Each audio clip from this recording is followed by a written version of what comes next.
Before this episode of Revenge of the Sequel, we just wanted to talk to you guys about a really awesome horror short film that John and I made. It is called Cloth. Is it? And you can watched go. by Adam. It watched by Adam. He watched it. That's in the credits. And you, what if we put every single person that watched it in the credits? Just a going list As a thank you? So, yeah, yeah, like kind of like list. Yeah. support list. But yeah, so if you go to facebook.com/clothshort, which is hard to say. Facebook.com/clothshort. You can see it when it comes out on October 23rd. That's Monday. We're gonna put it online.com. Are you selling like shorts made out of cloth to promote it? Yeah, we're selling garment at the flea cloth market. shorts. Yeah, cloth shorts. It's a viral thing. You're literally buying. All shorts are made out of cloth. Yeah, right? you got it. Well, yeah, but like this one, like the mask, you have like a face on your like crotch. a caveman, cloth. Thing. Oh, It's yeah. just hanging there. We hired the cavemen from Geico. We're doing Models, commercials with them. yeah. Yeah. It's very, very unfunny as a sitcom.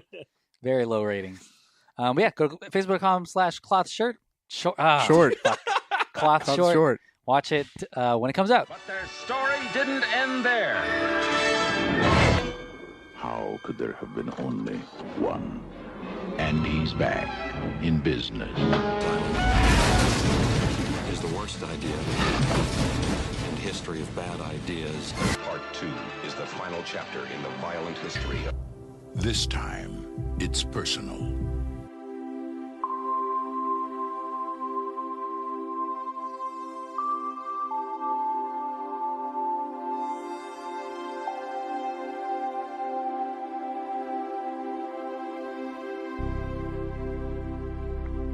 Welcome to Revenge of the Sequel, the podcast just about sequels. And man, do we have a real long wait for this sequel. But before we get into it, my name's Emmanuel. Hey there, I'm John. And we're joined by... Adam Dauphin. Hey guys, thanks for having me back. It's great to see you. Mm-hmm. I mean, yeah, it's always a pleasure to come on y'all's podcast. It's a treat. Keep coming over there. I'll keep coming like a certain Hollywood executive who shall not be Yeah. named. Boom. Took us a minute to get to Weinstein, baby. We will probably drop his name a couple of times. Just 'cause- like the way society is dropping him now. or Ooh, just got like him. the way he dropped his pants and scared a bunch of people. Yeah, a bunch of Do you guys people. have any Harvey Weinstein stories? You guys are alive, so I'm sure you have been freaked out by him. Yeah, I was watching a Tarantino film, and then I saw his name, and I felt really violated Wow. at that moment.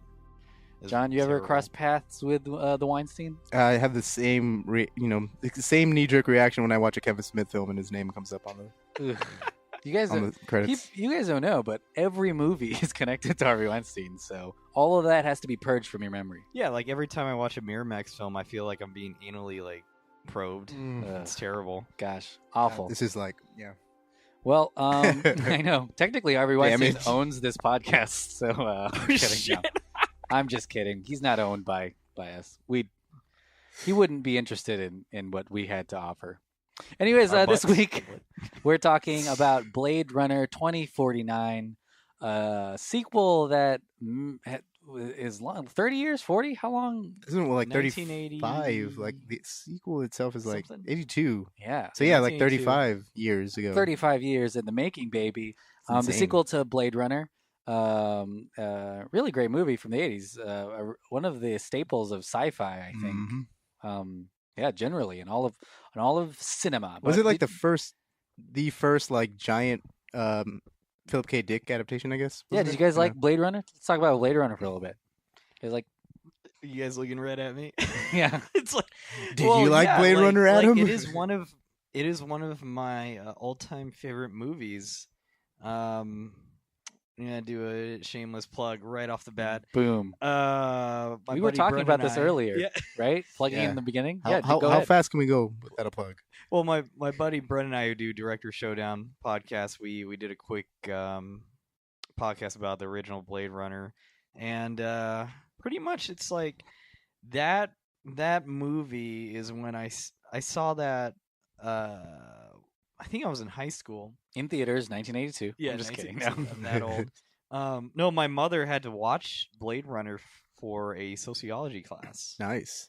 And I was like, what is this? Harrison Ford, sci-fi? I know Star Wars and Indiana Jones. I was like, why haven't I seen this movie? Why haven't I heard of it? And I watched it, and I was like, I was already into Reservoir Dogs, which really got me into film in high school. So I'm already kind of off that noir kind of high, and being kind of a nerd, like, I love sci-fi, and then you see the two motherfucking things put together, noir and sci-fi, in Blade Runner. I was like, oh my god, why haven't I seen this film? And it's not a perfect film, Mm-hmm. but I loved its message, its impact, its cultural impact, and just seeing how like so many films were inspired by it. I mean, you got like Akira and that whole cyberpunk scene because of Blade Runner. Ghost in the Shell, all of that shit that comes out of dystopian, yeah, the future instead of the whole like Star Trek. Everything's great in the future sort of thing. Yeah, that cultural mixing, which was like also in like Firefly, which is a little different because like Firefly had like Chinese culture mixed into that stuff, but in this one they had like Japanese culture and American culture. Like, in 2049, there was the Soviet Russia still existed. Mm-hmm. Yeah, it's like really cool, and lots of other things like Pan Am. Like Pan Am is out of business, and like Pan Am is like Atari's like huge ass ads. Which cut did you watch back in the day? Do you know? Do you remember? 2049? No, the theatrical cut. Yeah. Of 2049. No, of fucking the original movie when you watched it in high school. I don't recall which cut I saw in high school. Mm-hmm. I just know the one I saw recently was definitely the final cut. Yeah. But man, every time, I mean, this is so cliche, but when I saw, Rutger Hauer do the Tears in the Rain, oh my god. It just gets That's one of the best theatrical moments like in history. That hits like everyone. Like my dad recently talked about that scene. He hadn't seen the movie in years. My dad recently talked about that scene, and he was basically saying about like how he interprets like he interprets that like as age. He's just like that's just death in general, like how everyone feels about it. Exactly. It's so goddamn it's like crazy. deep and simple at the same time. Yeah, it's a pretty great movie. Yeah, it's pretty insane. Like I don't know. I think the '80s was a perfect time for a movie like that because it's incredibly deep and thought out, and all of the themes that it explores. And something really cool about sci-fi is usually there's a message in there, and it could be super political, like War of the Worlds or like 1984, where they're warning you, 20 years from now, this is what it's going to be like. If you keep using nuclear weapons, you'll have a Godzilla. So it was interesting to see, especially looking back, because we weren't around to see this movie, in theaters or anything. But where they thought our culture would be at that time was totally different than I think what other people perceived it as. And think of like Back to the Future and it's really bright and fun. Fact though, huh? Blade Runner came out when The Thing came out and when E.T. came out. All three at the same weekend. Really? Wow. Yeah. Holy shit! It was like a legendary weekend. Like but of course, The Thing and Blade Runner did not perform well against E.T. That's crazy. That's a sci-fi trifecta that really. And now we get like 2 good movies a year or something. I'm not knocking E.T., but the thing is like it's not my favorite. Blade Runner and The Thing though, like just like man, that's insane. See, I watched The Thing recently and I don't want to go that tangent, but it's fantastic. The Thing. I watched E.T. recently. Interesting. I watched Blade Runner recently. But yeah, so Blade Runner definitely one of those kind of keystones to sci-fi. Okay. Yeah. Well, what do you guys think of the ending to the final cut of Blade Runner? What is your ultimate takeaway from that? I don't know. I'm gonna go ahead and go first since I guess I'm talking. But see, like, when I first saw, like, I first watched the director's cut growing up. We had a VHS of that director's cut growing up. I never really I never really thought that Deckard was a replicant until like I started paying more attention to it. But the ending of the final cut kind of like makes it kind of hinted in that direction, like a little bit more. It's not as ambiguous as I thought it was. It's kind of like put out there, but I don't know. I still want to believe, and also because of this movie, because I've now seen 2049, and it's kind of, it affects the viewing of the original one like significantly. I don't know. I don't think. I don't know how to explain that last ending now, because I don't know how Gaff like knew about the unicorn and everything, but I don't think Deckard is a replicant. That's just me. Like even from that last one, I guess. Yeah, you're right. There's a lot of ambiguity. But I think ultimately that ending, because it's sort of not, I don't want to say cliche, but it's sort of, like, oh man, they go away and they ride off into the sunset together and it's beautiful. But that's the director's cut, though. Oh, is that what I saw? Yeah, because the director's cut, they actually show them driving off into the sunset. Oh no, I think I saw them. The final cut actually, when they leave the apartment, bam. Mm-hmm. Like that's it. That's what I watched. After the unicorn. Yeah, I didn't see them riding away in the sunset. Yeah, there's actually. I meant figuratively. I didn't know they actually I filmed that think scene. It's a theatrical cut, actually. Theatrical cut. Like the studio made. Ridley the happy ending. Scott shoot that. The happy ending. Oh yeah, no, I didn't see that. I saw it, but I just assumed myself that okay. they went away. As soon as they get into the elevator, it just like it's crazy that they actually filmed it. That's why I was like, oh. Yeah, it ends with the unicorn. Yeah. But I thought that was there mainly to show that Deckard went from killing these things to running away with one. Wait, I want to say these things. What's the what should I call them? Replicant. Okay, great. Replicant. Ooh, close one. I almost Harvey Weinstein all over. You almost Harvey Weinstein all over the franchise. Although they're not real, so no one could be a real affected. human being. Well, you better take it off. Yeah, and it's sort of weird because it's I assume that happens like the morning right after that guy dies on the roof. Yeah, right? yeah. Roy Batty. So it's like, man, look at this. Life is short. I gotta marry this. I gotta get this girl. We gotta go. We gotta get out of here. And I thought it was sort of like the ending to The Graduate. Where is that the one where Dustin Hoffman. Yeah, and they're in the bus and it's all awkward. And they're like, oh man, what did we just What's do? next? Yeah, exactly. This is like 5 minutes before that, because I can imagine them being in like a spaceship and being like, oh crap, we don't have any money, don't have anything. But, I just quit my job as a Blade Runner, just like right now. But it's sort of good because it makes you think about and imagine the sort of maybe future that they have, if Edward James Olmos doesn't kill them or let them go. See, this is how I take the final cut ending. Like, he's a fucking human. Like, there's no doubt that Deckard is he. Yeah, I thought he was. What I think, like, yeah. I don't Ridley Scott. I'm sorry, Ridley Scott. You make good movies, but you can go fuck yourself because for thinking that Deckard's a replicant. Yeah, he's not. It would ruin the entire message of the film if he's a replicant. Like it would it would fuck it all up. But what's great about the final cut ending is that it just makes you just think about like what it is to be human. Like when he looks back at the unicorn and he has just like he thinks about that dream that he had of the unicorn, it made him like have a kind of like a split second like, wait, like what is it? Am I human or am I replicant? But at the end of the day, it just doesn't matter. Like it's what he does with his life that ultimately does. So it's like, don't worry about where you come from. It's just what you do defines you, basically. Yeah. And that's like that's where I feel like the ambiguity would actually serve a purpose, as opposed to like, oh, twist ending. Like, is he a replicant? Yeah. Or... No, that's it's weird because I just thought even after 2049, I still was like, man, he's human. Mm-hmm.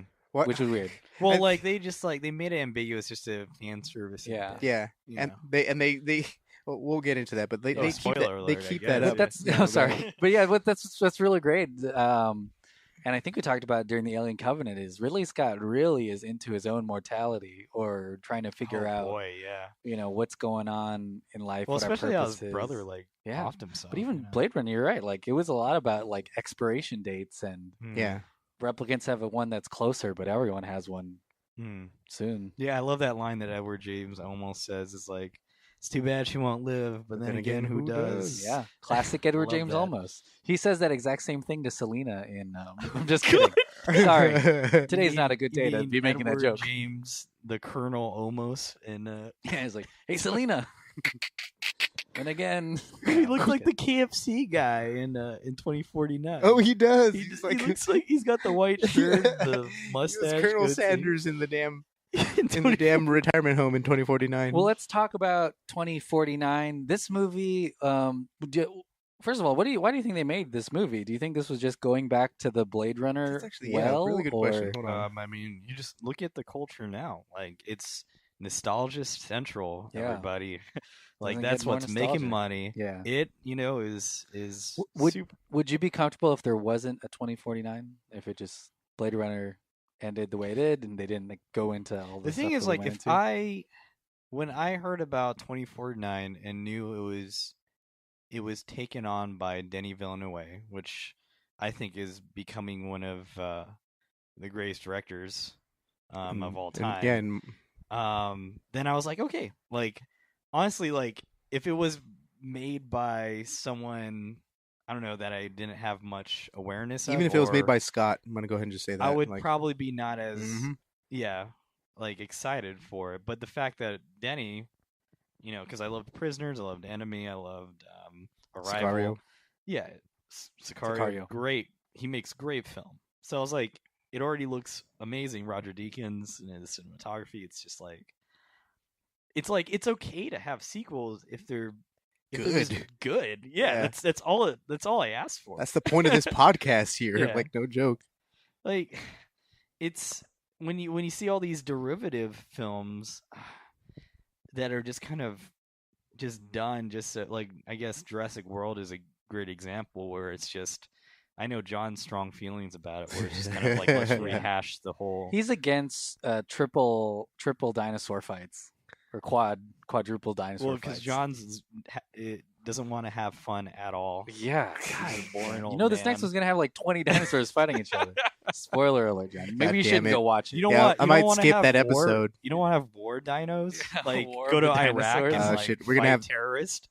literally a bottle of Jack Daniels during that episode. Just so you know, Jurassic World tees up like human dinosaur hybrid. That's right. That's So- actually fuck. I'd accept that actually at this point. Well, I heard the early drafts of like Jurassic Park 4 was like dinosaurs Insane. having guns or something. learning to shoot. That is really weird. It's like, what That's the just fuck? like No, that would be awesome if it wasn't Jurassic Park. Yeah. You know what I mean? Like, Yeah. just make that Different some movie, B, yeah. some B. John, movie. what did you think when you heard they're making another Blade Runner?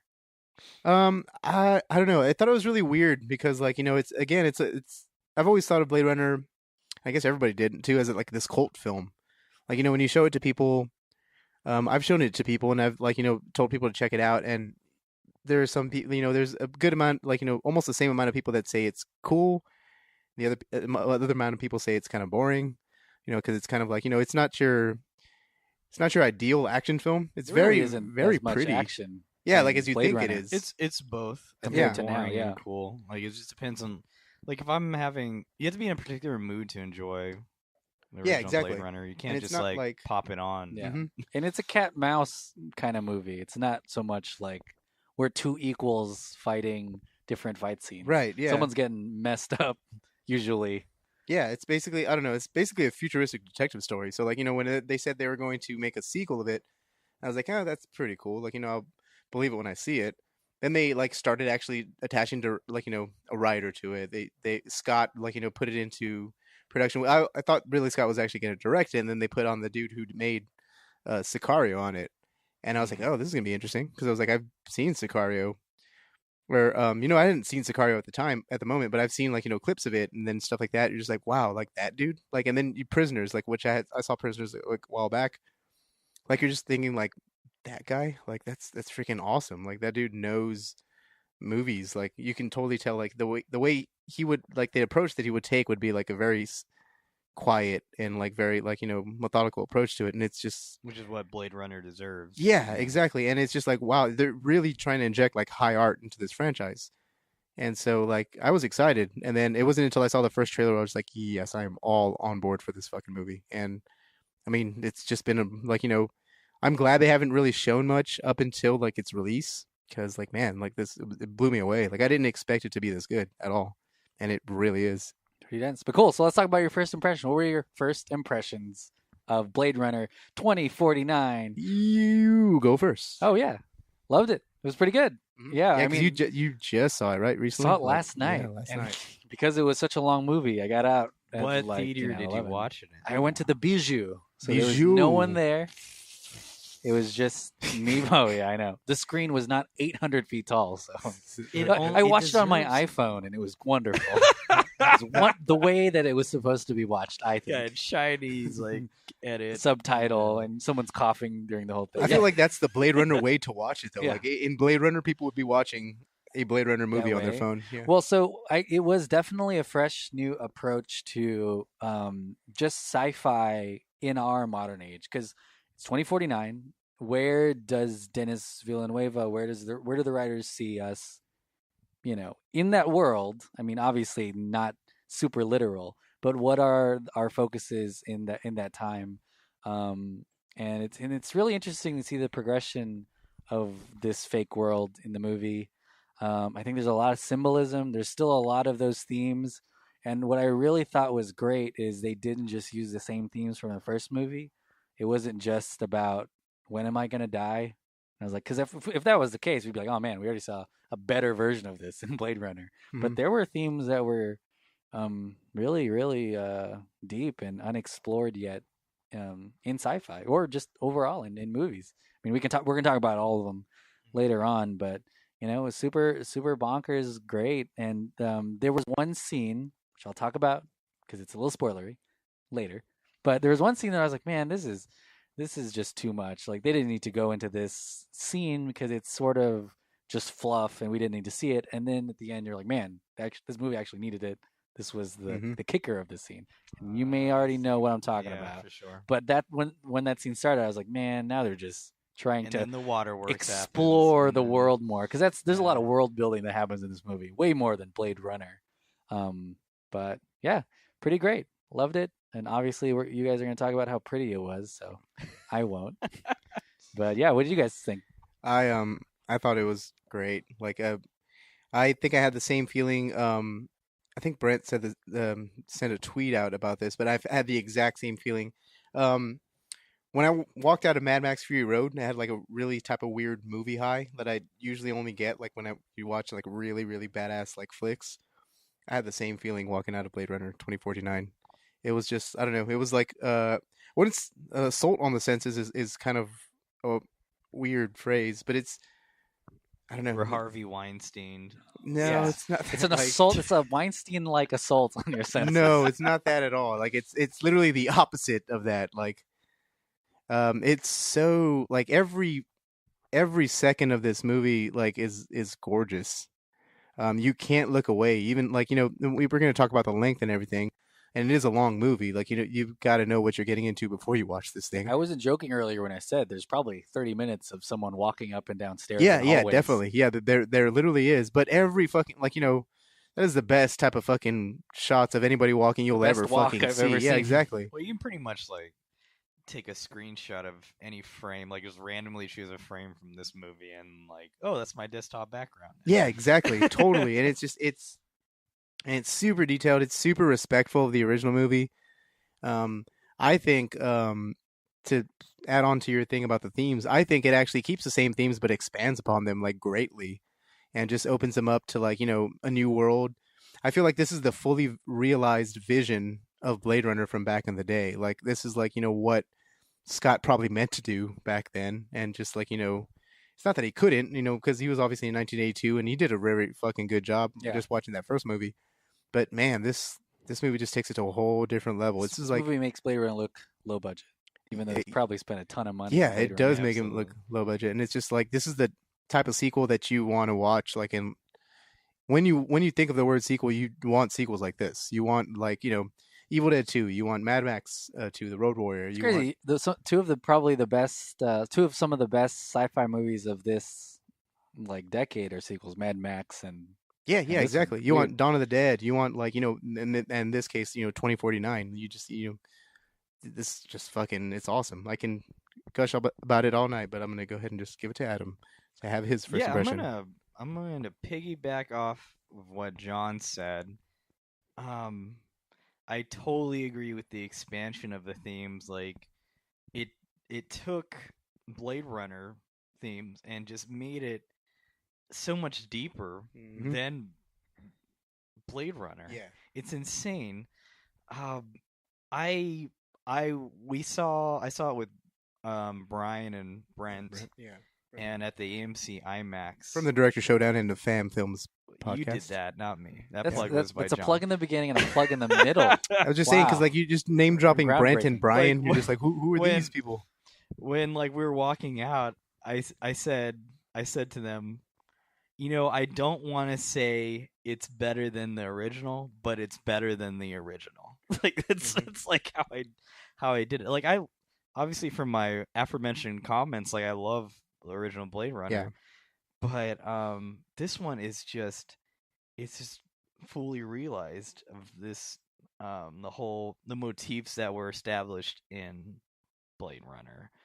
Oh my god, like I could not like the whole theater was just silent after when it cut to credits, because that ending scene, we'll get to it later, but oh man, it is like on par with Rutger Hauer, maybe even better, dare I say.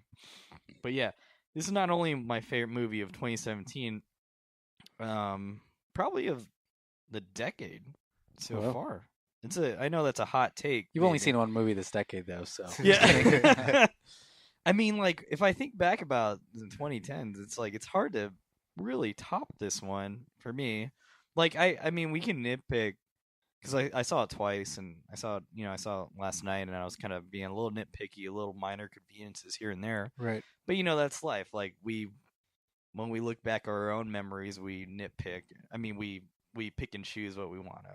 Yeah, and we black out all of the Weinstein stuff from our memories. Yeah, because we want to make it big in Hollywood. Yeah, baby. it's normal.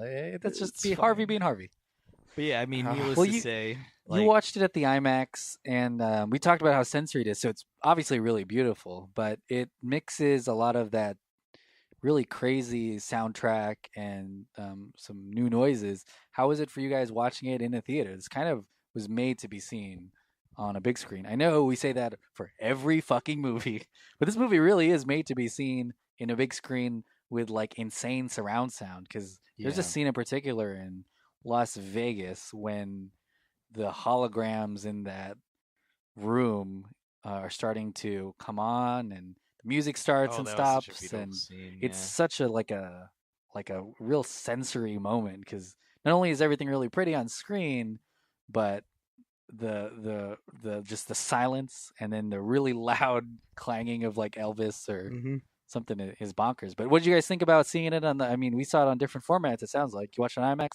Yeah, I watched it on a phone with Japanese. No, I watched it in the theater. I don't know how you watched it, John. I watched it in IMAX and also on a regular and 3D. Was this 3D? theater. This was 3D? It was 3D. Jeez Louise. I would advise to skip that 3D showing if anyone wants to watch it. Watch it on 3D. Yeah. Listen to Deacons. Like, Deacons knows what that was the just fuck a money is up. grab thing. Yeah. 3D. It's not real 3D. Well, the thing is, like, I don't know. 3D. Well, I was telling Adam earlier before. I was like, the movie is like the movie, like the original movie and a lot of noir movies that it kind of takes inspiration of. They're low key. It's low key shots, low key light shots. So when you're watching it in 3D, which the 3D already has like a shady, like the 3D glass is already kind of shady as it is. Yeah. Yeah. What the fuck? Like you can't see shit. Like this movie, there's nothing to take. There's nothing that 3D could enhance about. Yeah, exactly. Like it's already inherently beautiful by itself. Yeah. And it's all in a very singular plane. The thing with 3D movies, which I hate, is you have this really blatant thing in the foreground and something in the background, so that you can get that 3D effect. Or here's a knife right in the front, and then boom, all this background. And this movie doesn't have too much foreground stuff where there's. I mean, I'll be honest. I wish I just saw Ryan Gosling's face just go right in front of me. With or his that brooding and that hologram, the giant hologram, or the giant hologram. You know what? I'll watch this in 3D. Let's do that right now. But cool. So that's our spoiler-free area. Now we're gonna go into the spoiler-full zone. We don't have any. But yeah. Spoiler-free zone. We don't have to go through the entire movie scene for scene, but let's start with scene 1, act 1. The font they used, I'm kidding. God. Very similar, am I right? Since we're talking about this, if we're going to go ahead and just talk about like just spoilers in general, I wanted to talk about an actor who actually does really good for a very small amount of time that he's in the movie. Dave Bautista. Bautista. Yeah, Dave Bautista, who's like, I grew up watching. I didn't grow up. I was already kind of a little. I was a 40-year-old male. Yeah, I was already kind of like 15 when I saw Bautista in wrestling. I used to watch wrestling when I was a kid. Bautista came around, and it's really weird seeing another wrestler being really good at like acting. Well, he's choosing a very different route than The Rock, right? Like he's picking some heavy roles. He's in another Guardians of the Galaxy. He wasn't he in 00? Yeah, he was in Spectre. Right? He was in Spectre. Yeah, he's choosing like these. Right. I bet he gets offered roles like what The Rock has said yes to. He's already a better actor. I can't wait for Bautista to do Tooth Fairy 2. Yeah, more teeth or whatever. But yeah, Bautista is very strategically choosing to work with some badass directors. Like he's already worked with James Gunn, obviously. Sam Mendes, and Denis Villeneuve. Yeah, it's not too bad for a wrestler. Yeah, exactly. I mean, he's already a better actor than John Cena. So shit, like John Cena does acting too, but nothing like Randy Savage. God damn it! Or I just saw a horrible movie with Hulk Hogan that he wrote in one night. Oh my god! Suburban Commando. I'll look it up and we'll give it an award or something.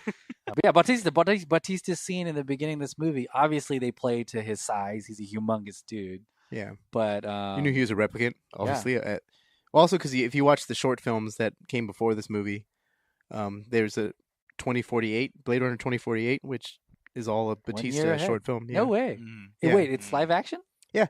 There's three short films. There's 2022, Blade Runner 2022, which is an actual anime based around the blackout, which they talk about in this movie. Objectively the best one out. Yeah, it's really cool. And very horrifying too, if you think about like what happens in that movie, or what happens in that film. Basically, it's crazy. There's Blade Runner 2030 something.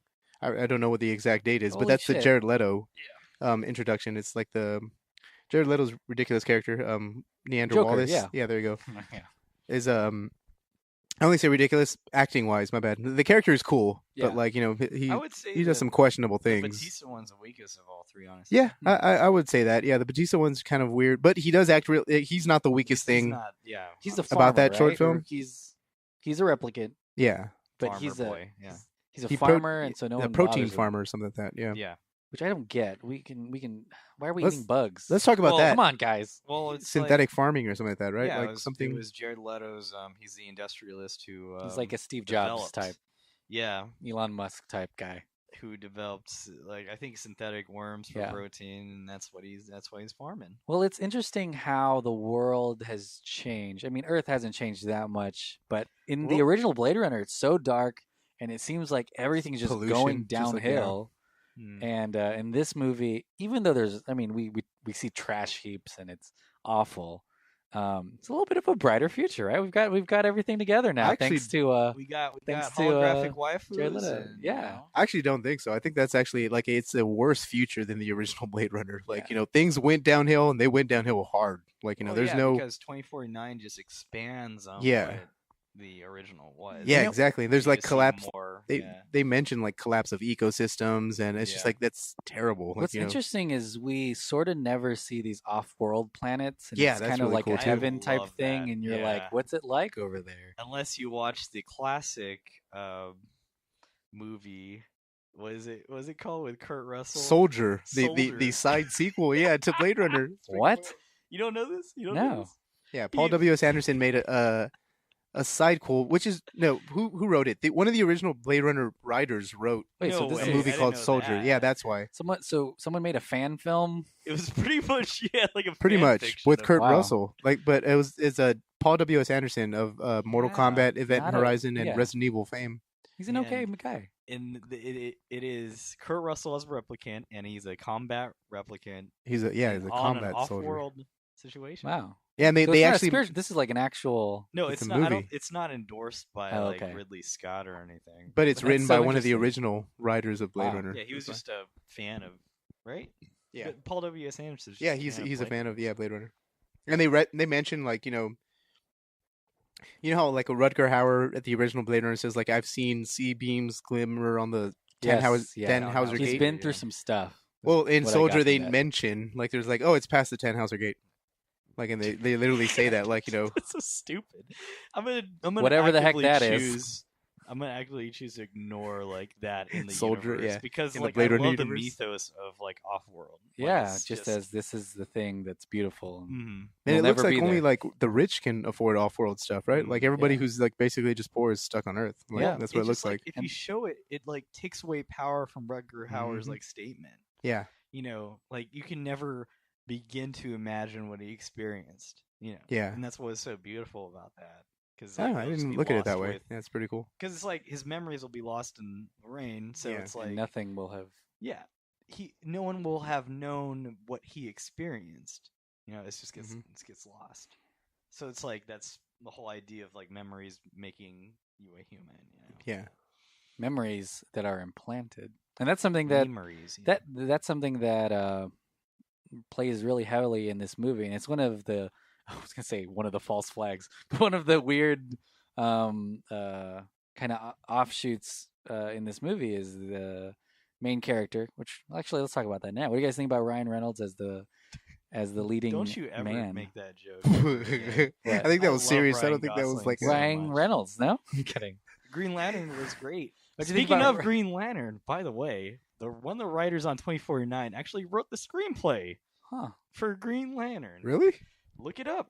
It's fucking insane. I think it was what's his name? Something Green. Hampton Green or Michael Green. Michael Green. Yeah, you're right. Wow. You're totally right. Yeah. But what do Way you to think? redeem yourself, Michael Green. I don't know. That's usually that I will go ahead and go on a small little tangent on that part. That probably means that writers aren't. Maybe it's just me tooting my own horn. Writers aren't the shitty people in movie production. It's directors. You're right, because there's 4 writing credits on Green Lantern, Yeah. and one of them was actually one of the producers on Green Lantern. So, That's true. Once you write it, you can't do anything. Well, it's also like you can write something like you think is really really good, and then all of a sudden another director or a director grabs it, and they're just like, I think this is good too, but you're just like, that's not what I thought of at all. Michael Green Like, also wrote Logan, so he kind of That's true, yeah. he's doing pretty well. And I think it's one of the problems with those You can guys just- who were supposed yeah. to make the solo movie before Ryan Howard. Ron Ron Howard. Ron Howard. Now I have Ryan in all my these head. Ryans, yeah. But yeah, they had written a script, but on set they would be like, "Fuck the script, just do whatever, guys." And they're like, "Oh, the Phil Lord and Chris Miller. yeah." Just They're like, "Let's try to stick to it." Yeah, Ryan Gosling, hot or not? I think he's pretty. I mean, in this case, I guess No, we'll say we're not hot. talking about hot. No. What do you guys I think don't know about why him? why Waiting for Gosling right here. If I Oh, was, boy. if I was gay, man. Welcome back to Boner Patrol, the podcast Boner about Ryan Boys. Gosling. Boner runner. I had a Bone boner Runner. about 30 minutes, 24 seconds in that movie. How about you guys? If you're a straight male and you can't admit that Ryan Gosling is a handsome guy, then Man, you're just a liar. he just kept getting he followed a lot of the same footsteps as Harrison Ford, as in he gets fucked up a lot in this movie. I think And he was a just better bleeding half the actor time. now in this movie than when Harrison Ford was in his original movie. Yeah. It's like, Absolutely. I have an inkling that Harrison Ford during that time period was just didn't care. acting the same in a ton of his movies, kind of. Well, he just kind of shows up for work Yeah. and just does. Yeah, stuff, that's what I felt you like. know? Yeah. Even just watching It's Harrison Ford. Yeah. I was watching the work print version of Blade Runner earlier today, Yeah. and you're just thinking like when you're watching him, you're just like, I don't think Jesus, he takes John, much. How many versions of Blade Runner have you seen? I Did have you watch like, the rough cut, the first rough cut of Blade Runner? that literally is what I just watched. Like What? the work print is the rough cut. Oh my god! I saw the censored Chinese version of of Blade Runner as well, and Blade Runner. Blade Runner. God damn it! What I was trying to say is basically like Harrison Ford doesn't look like he's acting really hard in that movie at all. Like, I think when he's fighting the replicant Leon, like he has the funniest face expressions. He has his tongue out at one point. Wow. Like it's just like I don't think he's like He's like, man, It's I not was that he's in not Star taking Wars. it seriously. He's just kind of like Well, Yeah, like probably not taking it seriously. Never mind. Yeah, I even guess in so. 24/9, like he's wearing like a gray like tee. Great T-shirt. It's like he just like got up from like bed. And His he's like, hair's I'm gonna messed up be- the whole time. Like, let's go. Let's do this. Not shaved. God damn it. he just showed up on set, and they're just He's like, like- cool. Start rolling the camera, Chief. He's still pretty good at acting, though. I will He say. is really good. He's Yeah. way better than he was in Force Awakens. Yeah. Oh my god.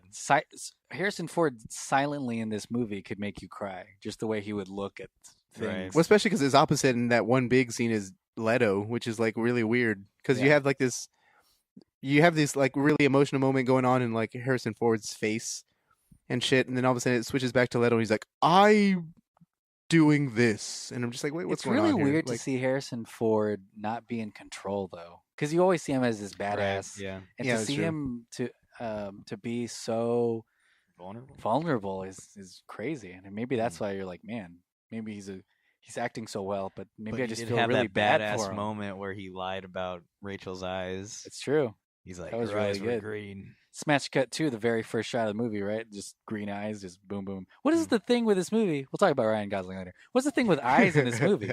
Eyes in this movie and the last movie of Blade Runner, they just love eyes. there's the something owl about eyes, that. Hold on, let me gouging look it up. gouging the dude's eyes in Blade Runner. Well, it's all and- about that's your perception of reality. Yeah, exactly. That's That's how what you it's meant, yeah. vision. That's how you look at your environment. yeah. That's what the original Blade Runner had so many eyes referenced the whole time. Yeah. And It's a motif. But Yeah, this it's a one too, right? motif. Because even Jared Leto's character doesn't. see, that's what's so interesting about Jared Leto's character is that he's blind. Yeah. So his way of perceiving reality is through touching, and that was his like Thing. you constantly saw that like when he was with the birthing of the replicant, like Mhm. he was constantly touching Very handsy, very much like a handsy. producer that we know. God damn it. when he got nobody should have all that power. But the interesting thing about that scene in particular, it had The love. the birthing. Yeah, the birthing scene. The That- replicant love. Yeah, the replicant love, she was tearing up, and I didn't understand why she was doing that the first time I watched it. But apparently, like, it's the same actress who's being birthed. Like, it's Oh. both of them. Yeah. Oh. So So it's it her. makes sense that she's like tearing up because like she's She's viewing dying. like Yeah, her almost. own like I didn't even notice death. that. Yeah. Whoa. And I thought that was like that makes that scene way more Yeah. just more meaningful, Yeah. you know. Well, it shows a lot to what Leto's character thinks he is. He Mm. refers to them as angels that are serving him, which would make him God. God. Well, yeah, because like his whole environment was just like Tyrell in the first one, just glittered in gold Yeah. and how it was very And water lights and Egyptian long- like. Mhm. That's how I felt It's the like a pyramid, architecture. yeah, yeah, almost. like a pyramid. Or he will die. Is that the exact same? Is that building the exact same Tyrell Corporation building from the first one? Like, is it I meant? don't think so. Is it implied to be the same one? I thought it was, like, because it Sure. literally looks like the Tyrell building from You're the right. first And one. the Tyrell Mhm. building also had the same sort of. They had like an owl on a Like, statue. it was it's very, like Greek architecture yeah. there. Yeah. It's sort of these technically CEOs, just building Pyramids, right? little- Yeah, exactly. little monuments to themselves and what they've done. Mm. It's crazy. Corporate power. Corporate power. Hail corporate. Please Um, sponsor us. By the way, Harvey Weinstein, anytime you want to sponsor the show, I'm just kidding. Please don't. Please He don't. doesn't really have much to do now, so Yeah, he's probably listening to this right now. He's got a news alert. But yeah, so let's go back to Ryan Gosling. Hmm. Really great. Really great. I mean, yeah, like that character is pretty cool. Like Yeah.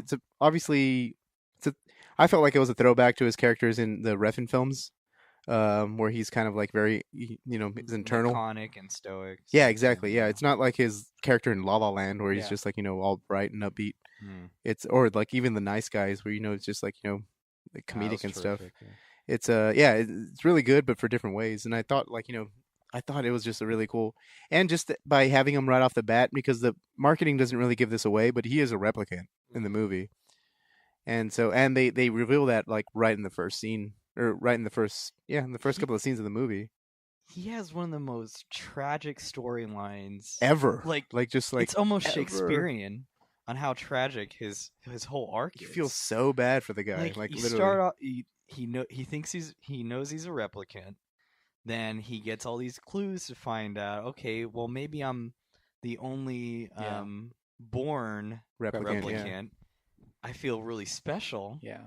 And then to find out that you're not. Yeah. And then you want to help out this cause to actually. It's like I can be human now if I can just die for the right cause. For this right cause and actually disobey for that cause, because replicants are supposed to follow orders. Yeah. So his order was to kill Deckard, but he decided not to. He decided totally against it. Yeah.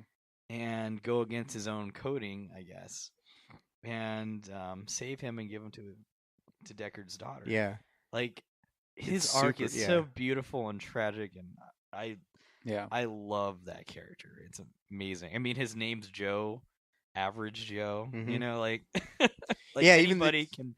Like, you don't have to be Jesus to do some good stuff. You know, even just that moment where like they name him Joe, and then like you see a callback to that, like where the hologram of Joy is talking to him. She calls him. She's like, "You're a good Joe," and you're just like, "That's so fucking like."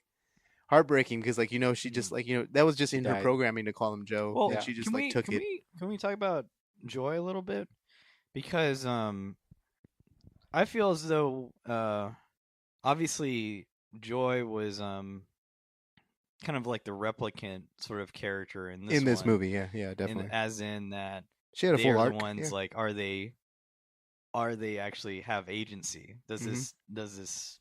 Yeah. So do you guys believe that she had agency throughout this film?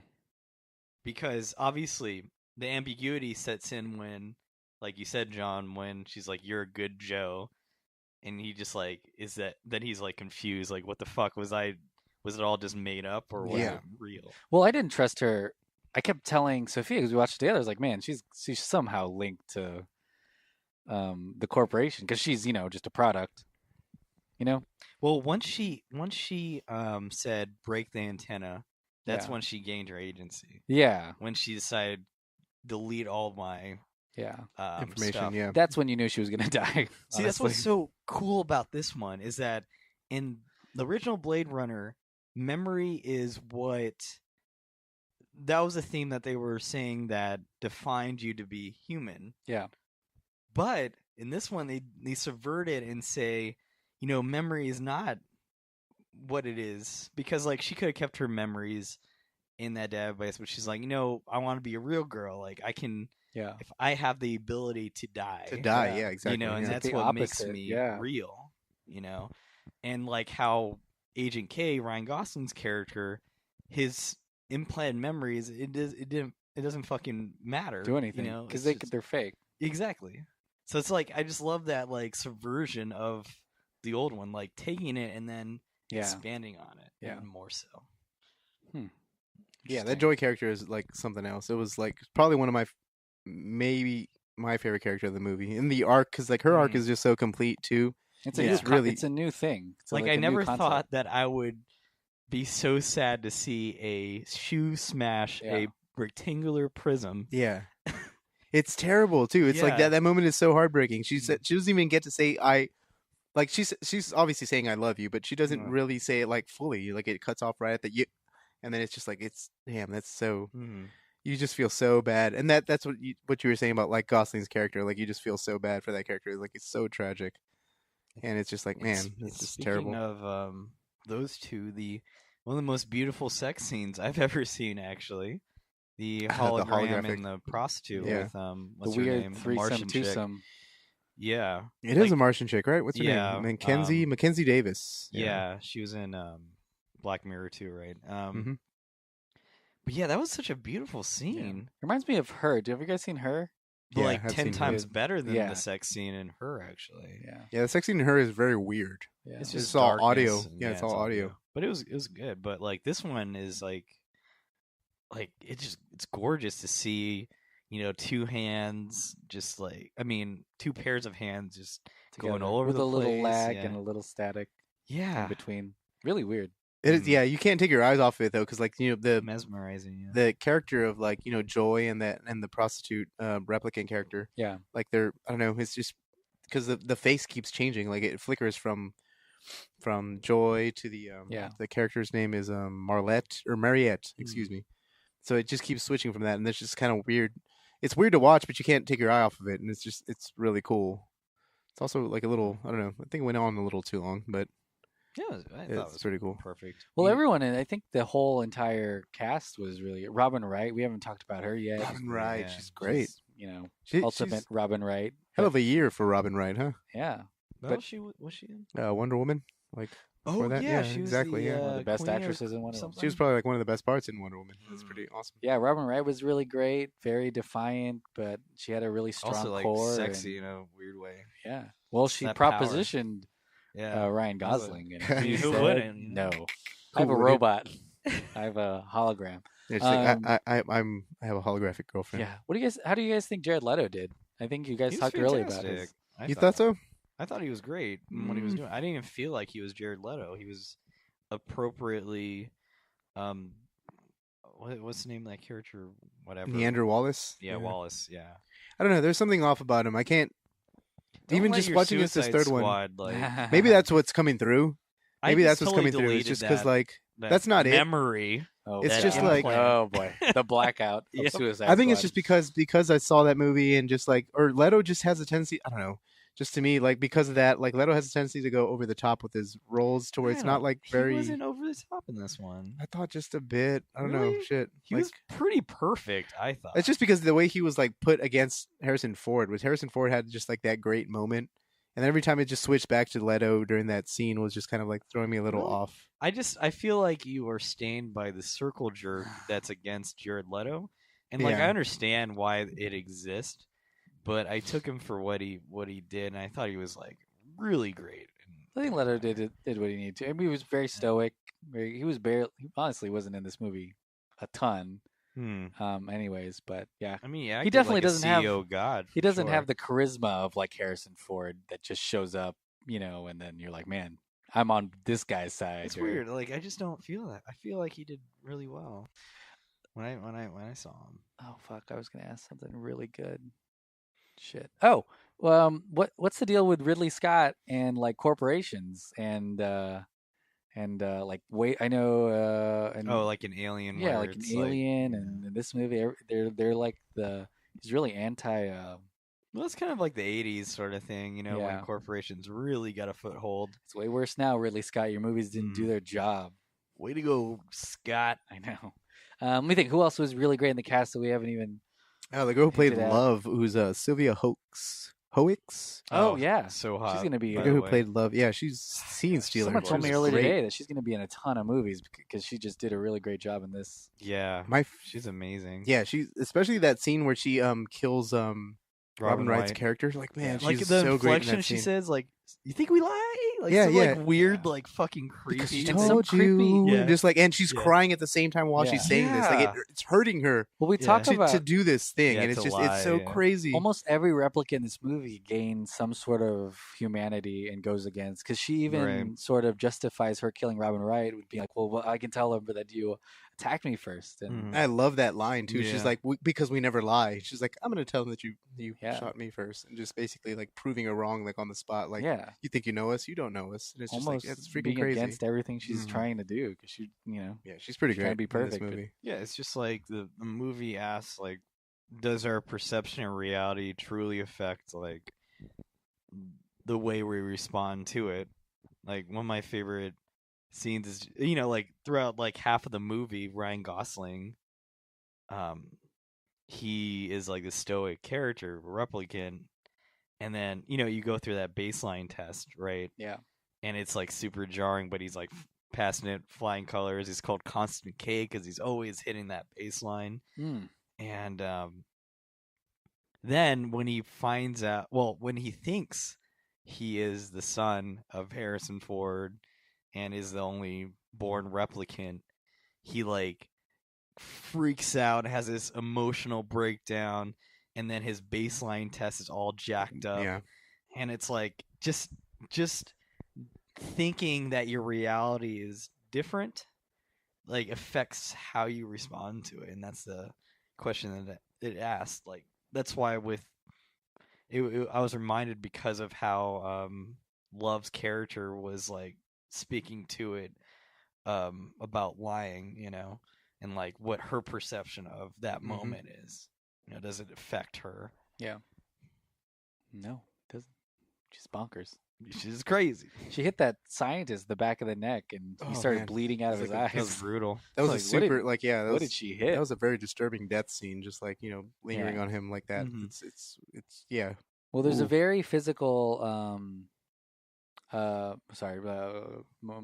motif. Moment. Well, it is a motif. That little carved horse that's in Ryan Gosling's memory that he thinks is implanted. He's like, man, I was in an orphanage. I left this, horse in a little event. I'm trying to imagine Ryan Reynolds as fucking K now No, the entire please fucking don't. movie. And then he would be screaming. He's like, Smoking what? Aces basically as Blade Runner. Yeah, or Deadpool. Everything is Deadpool now. God damn it. Everything is like Deadpool. This is a Deadpool movie. Deadpool is in Blade Runner.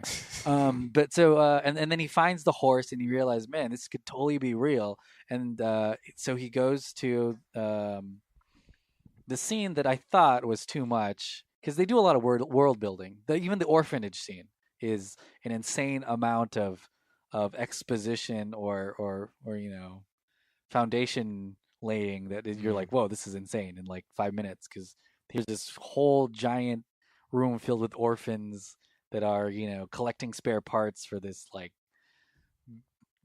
garbage lord or whatever.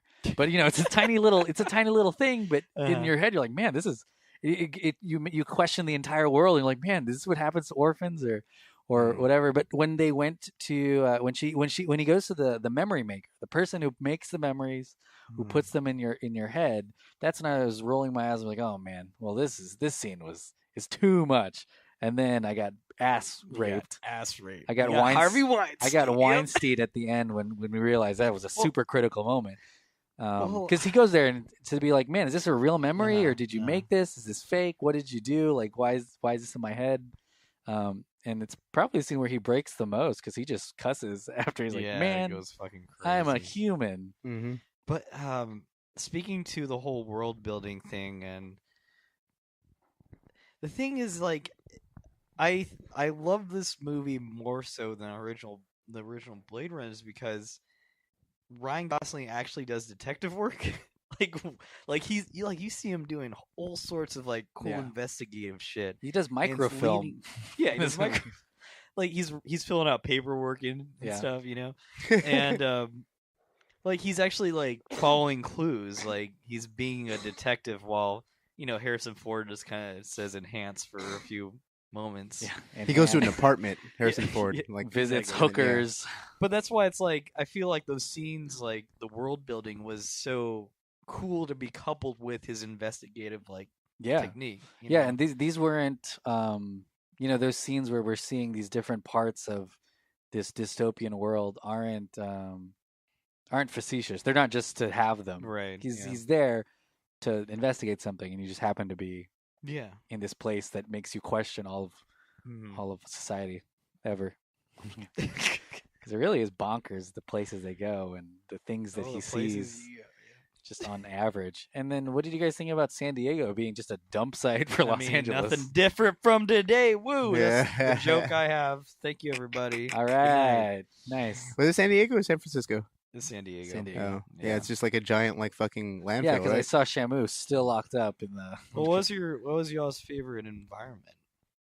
Interesting. I think the Las Vegas environment was like visually striking, like as fuck.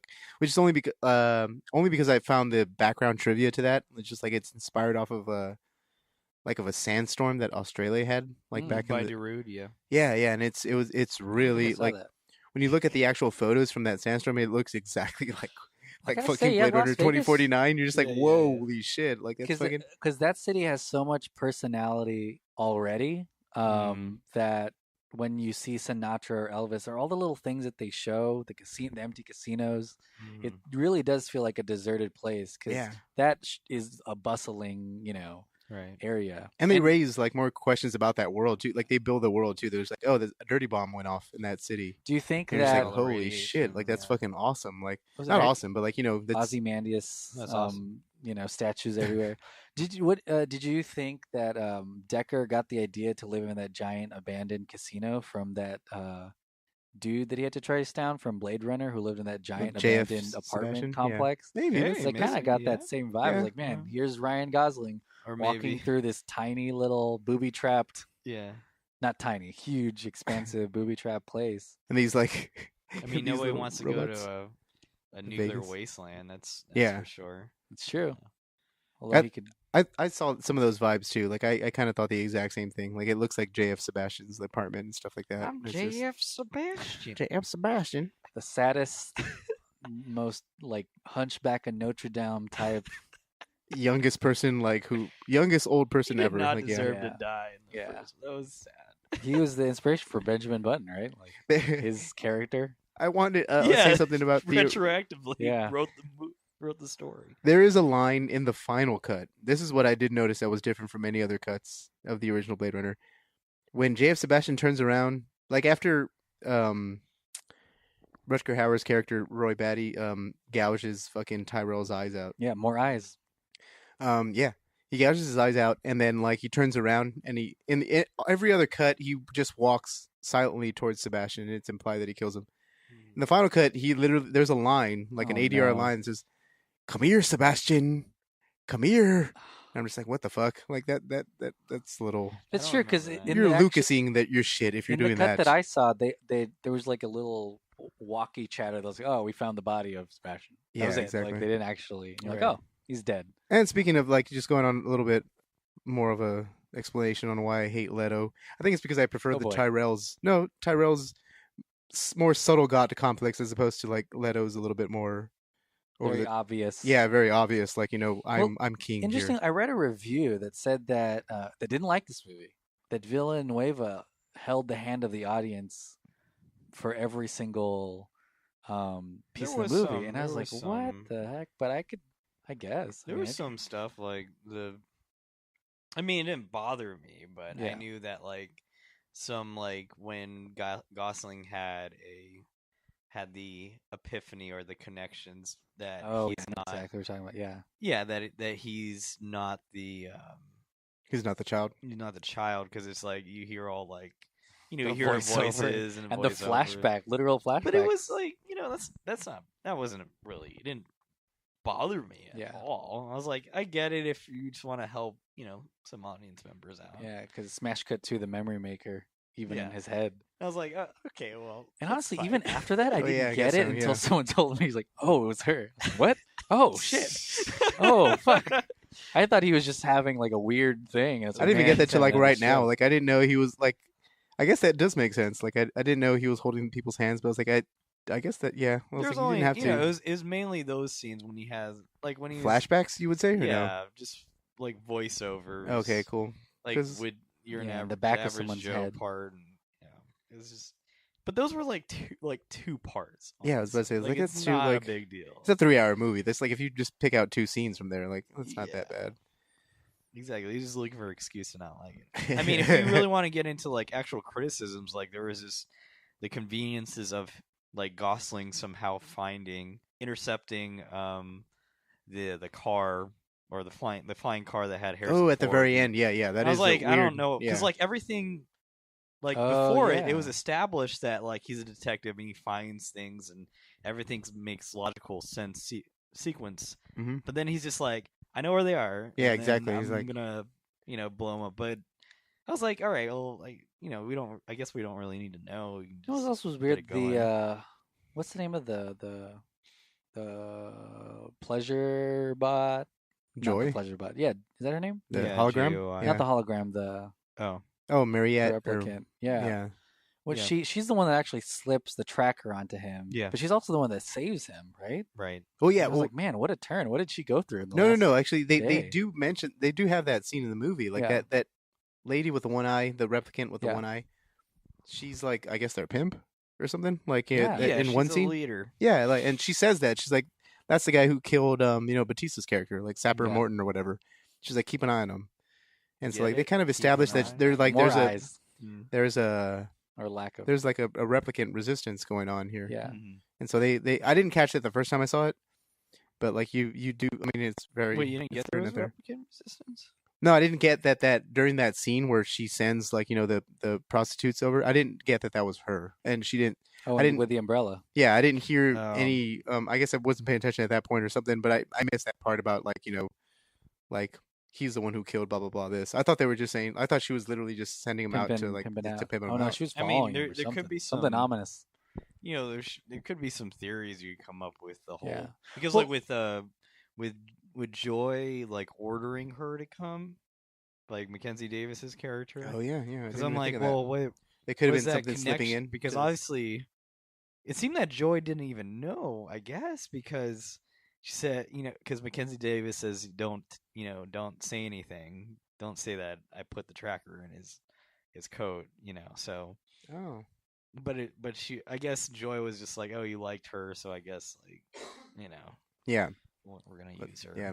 But it is a little convenient, but that's nothing too crazy. Yeah, well, that's why I think there's a lot of setup. I guess we can talk about this a little later, but there's a lot of setup in this movie, like the resistance and the one-eyed replicant.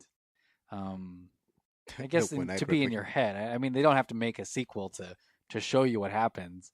But there's a lot for your imagination to go off into and think like, man, there are all these replicants that have uterus, is that the plural for uteruses? Or, I'm gonna let you keep going. And there's a ton of these replicants who are gonna have some sort of a rebellion at some point down the road. Are there more replicants than there are humans? Or, no? I think that's what Wallace was inferring. Well, like in the anime short film, it was trying to imply that you just can't really tell the difference anymore. Mm-hmm. Like, it doesn't. That's the reason for the blackout, right? Yeah. Like that was the whole reason for the blackout. Because like they're humans. Like replicants are literally just bioengineered humans. They're servants. That's what I thought too. Like even just thinking about it, that was something that I'd never thought about before until like recently revisiting the original in preparation for 2049. It's like how many replicants had there be? Had there fucking shit. Had there been? Yeah, well, for them to like create an actual like division of a fucking like police department to hunt them down, like you'd have to have a lot. Like so, at least at one point, like there were these things were like mass produced like a motherfucker. Like I'm just assuming, like Yeah. Like, I mean, also like they were created for off-world duties, so like you imagine like expendable. Yeah, like a planet's worth of work. Like you probably need like a lot of shit. Yeah. Well, what do you think the reason for having any sort of humanity at all is? I think they just make robots. Like if them having emotions and realizing that they could, rebel and stuff, it was a problem. You gotta think about make a robot. Is it just for customer service satisfaction? You gotta think about like how incredibly resilient human bodies are and compare because like when I took mechanical engineering, it's like there's a lot of repair processes and like you got to keep like your eye on machines. Like your car requires a lot of maintenance and stuff, while humans, like, I mean, tell me the last time you went to the goddamn doctor, like, for pretty resilient. Like, yeah, it's like your cells are constantly reproducing and separating and always keeping an eye on you. So it's like, to me, it's just a sense of, if you can make a superhuman, it's like that's so much better than having to like build a robot. Yeah, that's something that's interesting with the Blade Runner series too. Is there really aren't a lot of robots at all. There's no Roombas. There's nothing. It's just an old trope that I guess they just want to stay away from. Interesting. Well, let's talk about. Hold on, just to add to that. My bad. I'm sorry. Yeah. I noticed that they downplay the machine aspect of replicants in this movie than they do in the first one. Even just by the fact that they call them bioengineered humans, like right off the bat in the credit sequence. Did you guys get that feeling at all, or no? Because it was like I kind of like they almost made them feel in this movie almost like clones, as opposed to like actual they like should be anyway. Yeah, I mean you're right that in the original one. I mean even the novel's called like do androids. Yeah. And so, like, the original one, they're basically like the way they make them out to be the robots, human robots with with the Terminator. Feelings. Yeah, yeah. And in this one, they're kind of played more as like clones, like they're bioengineered, like they stay away from the machine aspect of that. of Right. them. Yeah. And I thought that was very, very interesting. You know, Well, yeah, that's interesting. They're more human than the humans. original ones. Yeah. Yeah, and they're actually he's ending up just not Tyrell, but Wallace. Wallace Yeah. is basically just wanting a servant class, of humans. He doesn't care what they are. He just wants a group to support the more important group, the other humans. Interesting. But let's talk about the way this movie looks. Obviously, we love it. I love film criticism, like just like hearing people like talk about films. They just say beautiful cinematography, Yeah. and I'd then say you move on to the half next of the thing. reviews say just beautiful cinematography, but I think more than that, a lot of very purposeful decisions, even beyond cinematography, just like because we talk about eyes. Oh god, everything's also circular. Most things in this movie, every the solar farm at the beginning, everything was so beautiful. Everything is very. Yeah. It's easy to match cut stuff because everything is matches. What were your main takeaways from, I guess, the way it looked and then the way it felt? Because they do travel. We talked about all the different places they do travel, and everything has a distinct feel to it. Honestly, like the whole time I was watching it, because I had read that minimal CGI was used, and I was just thinking, like, how the fuck are they doing all this shit? Right. Was it? I mean, I don't know. I haven't read too much about it, but do you guys know if it was like miniatures or what was happening? I haven't done a whole lot of production work or like a whole lot of production trivia into this, but I've heard that they shot like I forgot where it is, somewhere obviously in Europe, where the architecture is very similar to like what they were trying to go for. So there's a lot of stuff like that into it. I'm pretty sure they use obviously a whole fuckload of CGI too. But no, I mean that they claim that they didn't. They didn't. Like they said with Joy, the really cool part with her, the hologram, hologram part, like that was actually a projection. Like what? That actually. Wait, Joy's a real hologram that someone can buy? No, I mean they actually like made a real hologram of her. Yeah, they actually had a projector that shot out and made this like huge thing. That's crazy. Naked projection. Yeah, because like when you look at that, you're like, oh, that's gotta be CGI. Yeah. No, it's just she was filmed and then they just projected it. Oh well, yeah, I think they're trying to do that. I saw a behind the scenes shot of Godzilla, the new one, Godzilla King of Monsters or something like that. And to get the characters into the mood, they projected giant Godzilla CGI coming at them, and it's not going to be used in the movie. It's just so they can react to it. It's weird, right? Because like if you think about like I don't know if you're on set of Transformers and you're just like, there's green screens. Man, another burn on Michael Bay, good friend of Harvey Weinstein. I don't know. That's probably not true. Even that's libel right there. Oh boy. There's a lot of a lot of weather in this movie. Let's talk about the weather. There's the old Kurosawa technique. Yeah, right. Rain, snow, ash almost at one point, right? Because it doesn't look like snow at one point. Like I don't know. Maybe it is snow, but I saw it as like something other than snow. It's kind of weird. At the end? No, it's just like there's various times where it's like it could be snow when they're on Mustafar. Yeah, like it just looks like it's like I don't know. It doesn't look like snow. It almost looks like an ash type of fall. I mean, I could be totally. I think it's like Fallout. Yeah, yeah. And then that's really cool because like again, like it's just like this whole world is polluted like a motherfucker. Like it's so messed up. It's so vast and like really cool to look at, but it is very very messed up. That's what makes Jared Leto's place so different. Is there's almost manufactured sunlight.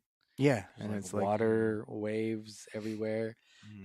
I think what's really cool is they use light or the lack of light really well. Yeah, the low-key photography is awesome. Like especially setting the tone is just that in the beginning scene where he walks into Batista's place. Yeah. And like there's literally just light coming out of a window or out of two windows. Like it's just one light is like lighting Gosling in the corner. Oh, and another light. Yeah. And it's lighting Batista in the other corner. Slow reveal of Gosling in the corner. A lot of Leto's slow reveal is pretty cool too. He's talking and there's a light moving, and he's in the shadows for a long time, and then he comes out like a little evil henchman or something. It's pretty cool. I'm trying to think like of Harrison almost... Ford's reveal. What is his reveal like? Does he just come out with a gun? Out, he's like, so. It's like, no, he talks about cheese. Yeah, something about cheese. It's from Treasure Island, I guess, yeah. right? Yeah. I was like, what the fuck? My all-time favorite scene. It was a little jarring. That part. I was just like, wait, what's going on? Why? Is like Harrison Ford just going to be Harrison Ford at this point? I've ever seen that scene in that nightclub when all of the holograms of the Elvis and stuff like that comes out because it's just so cool. There's just they just come out and then there's dancers everywhere and then there's nothing and then it's quiet and it's like loud glitching, but there's nothing back and forth. And you're like, man, what's going on? That's what I love about this film is just like it's that this is not the track that history has provided to us. Like obviously, like Blade Runner went off, but it's so believable at the same time. Like all these technologies, like with that part, holograms, it's like when you're on your PC, like when it glitches, it does the same thing as if the hologram does. Yeah, exactly. That's why. And we're not too far away. Cool. Tupac played at Lollapalooza, so why can't Elvis be even with show? Even with the Joy character? I mean, we have Siri and we have like that Alexa type of thing from Amazon. Like it seems like we're heading in that direction. Yeah, that's something that's interesting with sci-fi too. Is the good thing with these movies is somewhat believable. Like it may not be 2049, but you can see that there's some sort of not necessity, maybe a necessity, to whatever is happening in these movies, whether it's like augmented reality or whatever. So you're saying I can fall in love with Siri? And it's okay. We were just talking about sex dolls before. Wait, we're like 1 degree away from a sex doll that just happens to have a heartbeat, like in this movie. Which is one of those weird scenes too. Right outside, you can see like the figures having just sex everywhere inside.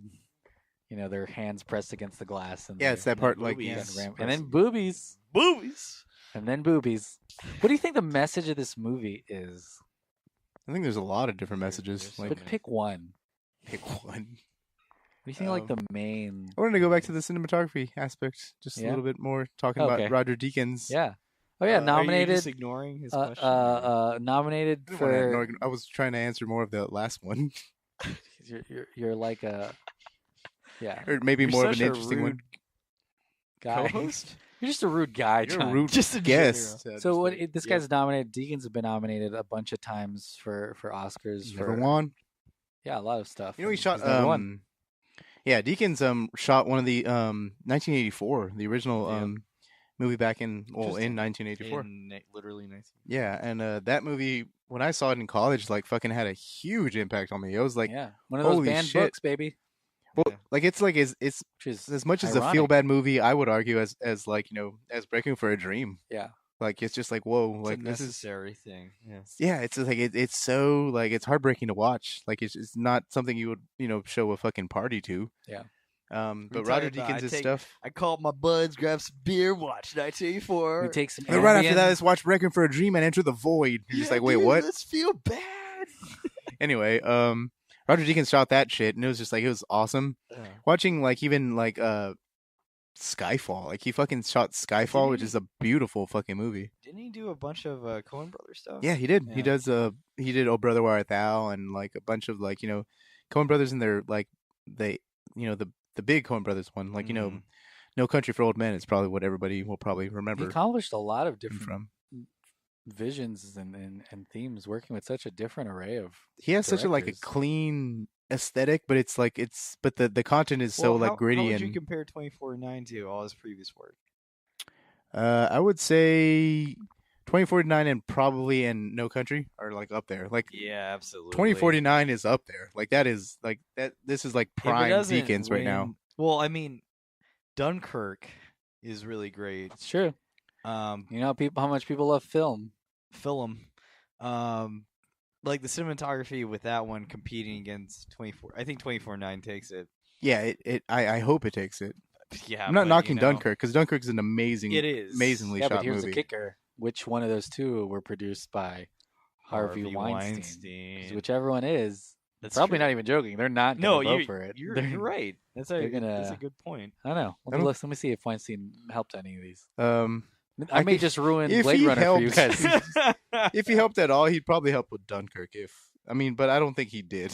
I don't think he did. Yeah, like it's just like I don't think Warner Brothers. He's not employed by Warner Brothers, so Warner Brothers actually is Dunkirk and Blade Runner, so that is very interesting. Like it would be really interesting to see that, right? Like if they're competed against each other because they're both from the same studio. I mean, it's a win-win for the studio, but they're obviously going to campaign for both. Yeah, I mean, I would hope like Blade Runner gets it though, because Blade Runner fucking shit like that.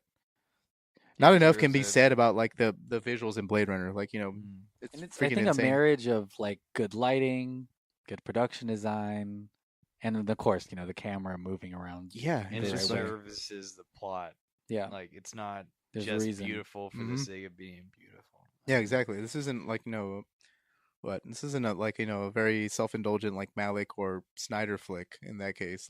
So it's or even Rifen. I'll take a stab. You think so too? Oh, I mean, Neon Demon's kind of you think a little too self-indulgent, masturbatory, but that's the point. Director Showdown. Because a lot of people would say that like this one would be a little too. Like I've seen reviews where they said like this one bleeds into self-indulgent because of its length. Let's go ahead and talk about the length then. Oh yeah, fuck those people. Honestly, you think so? Like that's too long? Yeah, I don't. You don't think so at all? That because the first time I saw it,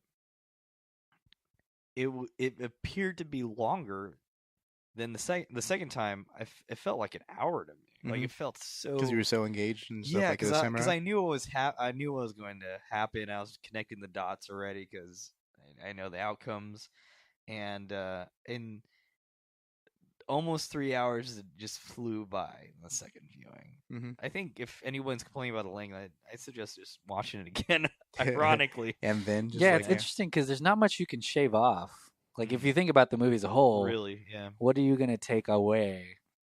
Maybe a couple of extra walking scenes, there was a lot of walking scenes. I will say, just a few. They really want you to see the fantastic the environment, headquarters mostly.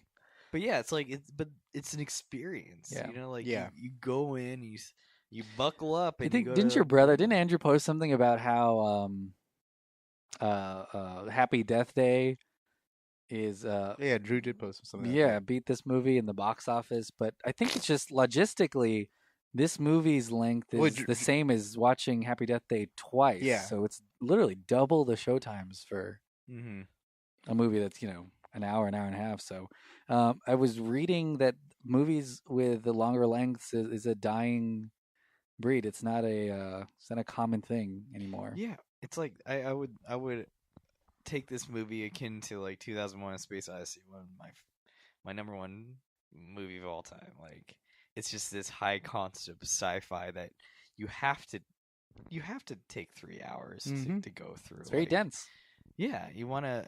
If it was shorter, people would be mad because they wouldn't get it, or they'd be like, "Man, what was all this stuff?" I mean, I just don't understand. Like, people can sit on their fucking couch and binge watch a whole goddamn season of whatever new Netflix schlock is out there. Like, and you're doing that for what, like 8 hours or some shit? But you can't sit through like a 3 hour fucking like 3 hour movie. Masterpiece. Yeah. Like, fuck that. I hate that excuse. And we know there's gonna be like a 5 hour director's cut. Let's hope not. I think this is pretty perfect as it is. Like, And guess what's in it? Just let me see walking. It, John. Just let me see that 5 hours. That's not it. I mean, that's not it. It's just like when you get into different cuts, you're just like, it's like what you. This is the way, like my brother. Everyone knows Andrew. Andrew's on the podcast. So he said he had recently watched Blade Runner before he watched 2049. Yeah. And he asked me, he's like, which cut is canon? And I was like, that's a good question. I don't know. I was like, I'm assuming the final cut because that's Ridley Scott's creative control. But then when I was talking to Delphin, because Delphin, you said you were watching Blade Runner before you went to go watch 2049, and you said you were watching the theatrical cut because you're just like, you wanted to show Sophia what it was like before all this other, jargon came into play. And I was like, that's, it kind of makes you wonder, is like, what is canon if there is multiple cuts? Like, which one do you take as the Bible? Let me tell you what canon is. Oh, here we go. It's whatever future generations deem to be the most important parts. Like even the artist has zero control of what fucking happens to it after they die. I mean, all this literature that we consider canon is because critics of our generation deem these to be canon over a select aggregation of all these previous critics, and this is just what decided to pop out, not because of what the artist really wanted.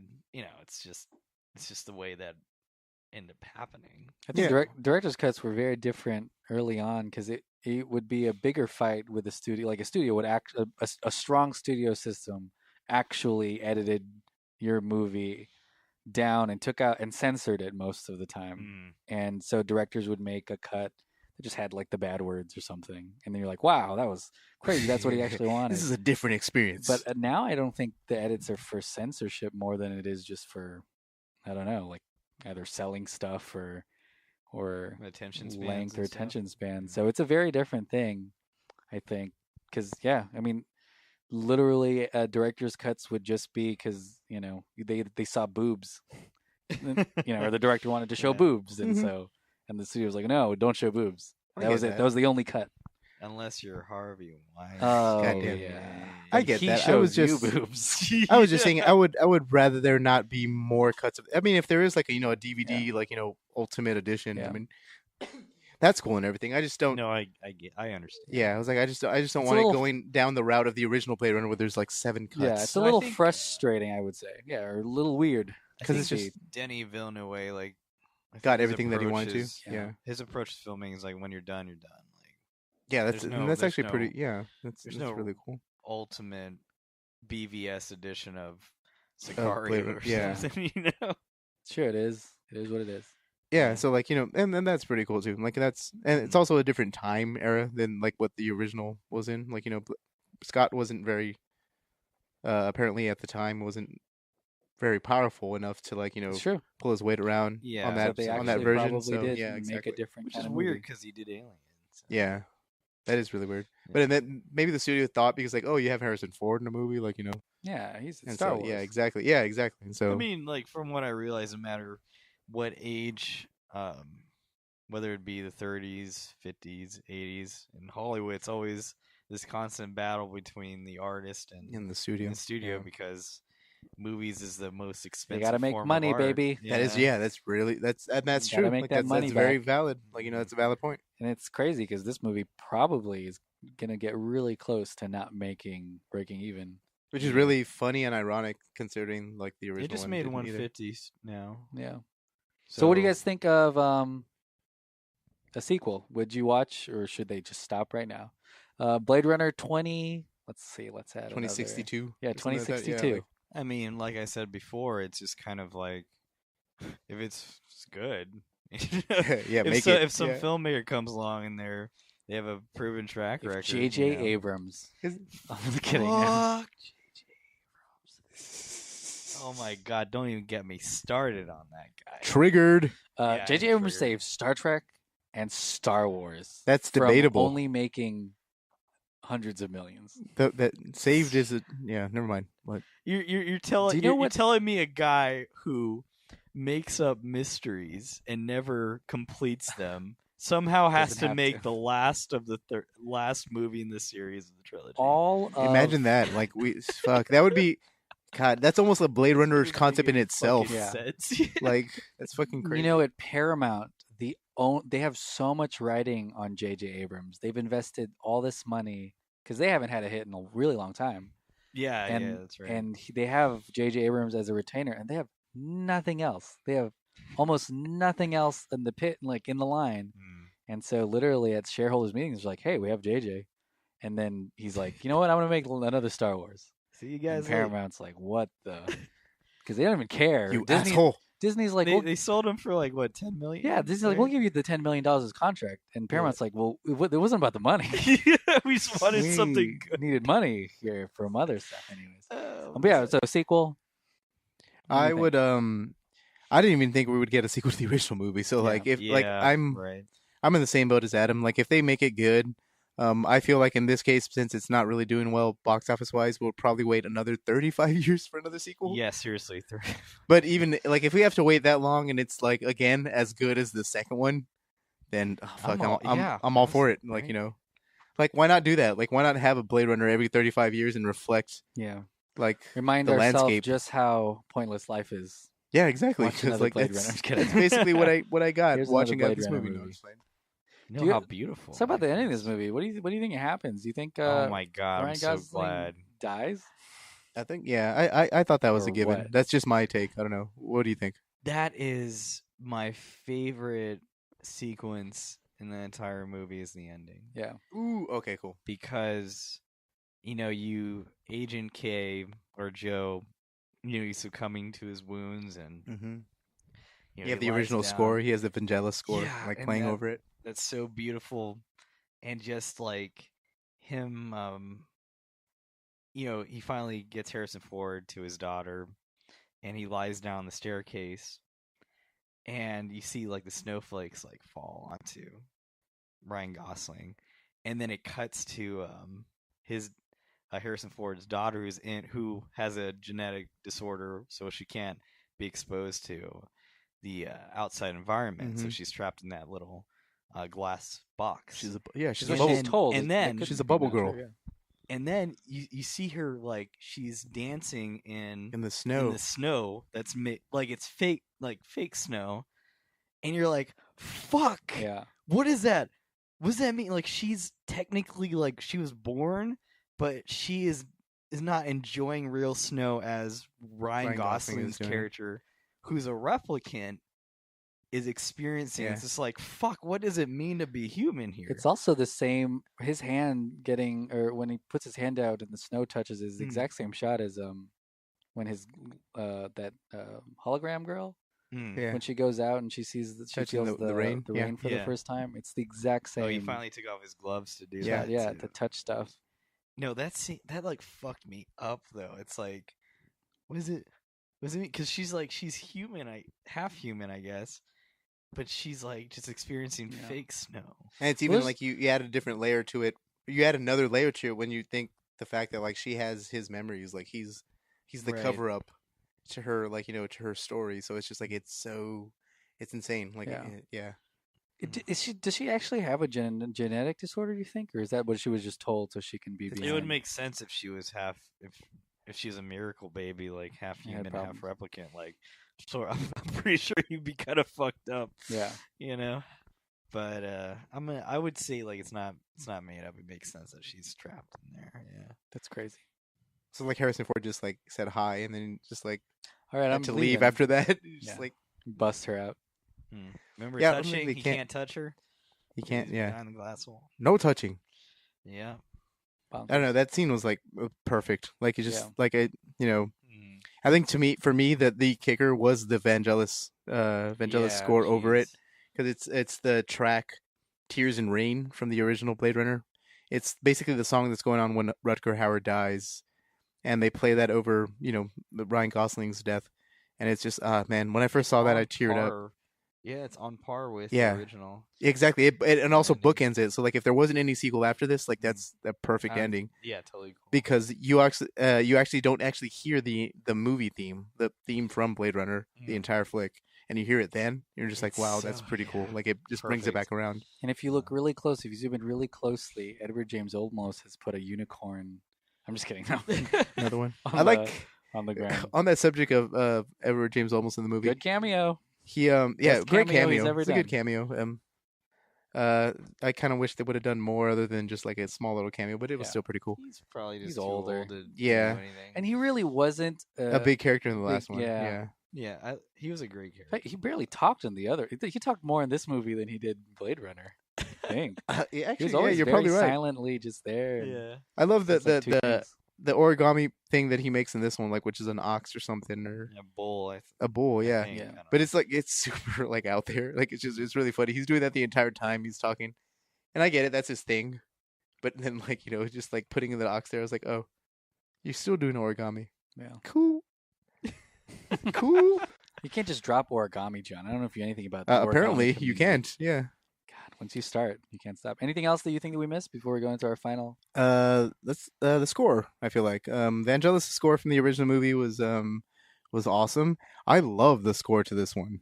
Right, like Hans Zimmer did like a great fucking score. My favorite moment of the movie is when when Joy takes a ride with with Joe, basically, and like the score elevates to like a very like bright and upbeat for the first time in the movie. It kind of sounds like Vangelis' score. Like it's just like all this like wow wow. Like it's really cool. And like they're driving over the city, and they're seeing it's right before they go to like San Francisco or San Diego's trash scene and stuff like that. It's pretty awesome, and it's probably my favorite part of the entire flick because it's just like the score is like super bright and upbeat. And it reminded me of the original Blade Runner when I first saw it, and it's such a powerful moment. And I think like Zimmer did a great job with the score. I've been looking online like at YouTube and like other forums like with this regarding the film score, and everyone kind of doesn't really like it. They're all kind of just like, maybe it's just that rebellious, like what you said earlier, like that circle jerk nature of people just kind of hating on something. Yeah, and I think they want to maybe like just the techno Blade Runner score, like the old, like everywhere. And that makes it, and that's cool too, because like Vangelis, when Blade Runner was made, it's the early '80s, so like when you make something futuristic, you have to make like futuristic sounds and stuff. Everyone like wants that. to hear the Imperial March in this movie. Star Wars. Yeah, exactly. Yeah. And I don't know. I think Zimmer did a great job with the score. The part when Ryan Gosling was going to intercept Love, and there's that Wonder Woman, well, whatever that riff that like. That yeah. You know, and it's just like, about? especially when it hums too, it's just like it's like a very ominous, like almost like foghorn like almost loud, and it's great. Like it's like over those scenes where like they're with the spinner cars, they're driving. I think they're called spinners. Fidget spinner cars. When they're futuristic fidget spinners are driving over the city. Like it's great. Like it's just like that score is like very, very loud. You almost feel that vibration down to your feet. And it's just like it's awesome. Mm-hmm. I don't know. Maybe I just talked about the score myself. Does anyone else have anything to add? Sorry. What do you guys think about the Sean Young CGI thing? It's better than the Leia CGI. Right. Yeah, it was pretty good. It was really good. Was like, I questioned if it was an actress. I was like, or an actor. It's a stand-in, I heard. Did they? Yeah. Right, it was a stand-in. They just did some stuff to her face. But but I was like, man, I wonder if they just found someone who was super close. And they did like a sound alike. Yeah. Wow. Yeah. They still gave her like acting credit. Yeah. Which is like okay. Pretty cool. Yeah, she just got shot. Same with the similar thing with lighting, right? Similar thing with the lighting, like. Her reveal was pretty cool too. Yeah, I think. Yeah, just her silhouette, coming through, and you're like, oh, I know who has those buns in her head, and those shoulders, and those shoulder pads. The '80s was an interesting time. She looked really good though for what the character was though. Oh, I mean, seeing like it's because like I just literally mentioned Leia from Rogue One, like Rogue One. That Leia was fucking awful. Yeah, like it for the 30 seconds or 20 seconds she's on screen, it's off-putting. So bad. Yeah, it was. Yeah. Creepy. Well, Rogue One probably ran out of their effects budget before Blade Runner. They spent it all on that General Petraeus or whatever. Oh yeah. It's like General Petraeus. Yeah, fucking a reporter. What's his name? Tarkin. There you go, Tarkin. Yeah. That was bad. That's terrible really too. Yeah. Fucking, like that's like a video game. Like and it was dark in Rogue One. Yeah. Well, the thing is, like, I think we talked about it on the Rogue One podcast. Like, I get it if you're doing a cameo. Like, we get it. Like, like we can forgive it. He was a supporting character. Like, seriously. Like, what the fuck? Like, he had close-ups. We're gonna remake a Godfather and have freaking Brando just like back Brando like the entire time in the movie. But Sean Young's like character that looked really good. Like for what it Yeah, I forgot about that. Yeah, it was pretty awesome, spot on. So like if anyone needs to make CG characters in the future, like why don't you get Denis Villeneuve to fucking do it? To do at least his like because he's the one who's responsible for it. It's gonna look awful. Actually, yeah, I mean, I read an interview where he kind of was the guy who pushed it to that level because he actually said that like he saw Rogue One. He was like, that took me out of the movie. Let's not do that. That's great. Smash Cut 2, just him sending it back every week for like a year. I'm just saying, like that's different from a director saying like, that's cool, that's good enough, and someone being like, no, like let's do it, like let's keep doing it until it's doing right. Whether it means like more rendering, whatever. But it's just do it right. In other words, cool. Rendering. What are your final thoughts, other than John telling you to hire Denis Villeneuve for your effects and just do it right. He's just a shill for Denis Villeneuve. Just do it right. Effects. Yeah, I am. LLC company. Effects LLC. What are your? Let's start with your final thoughts. Let's start with my final thoughts. Did you like the movie? Yeah, final cut thoughts. I enjoy it a lot, and I think there's a lot of purpose in every single little part of this movie. It's really cool to see all of the different themes and to have you go through the same emotional journey as the main character.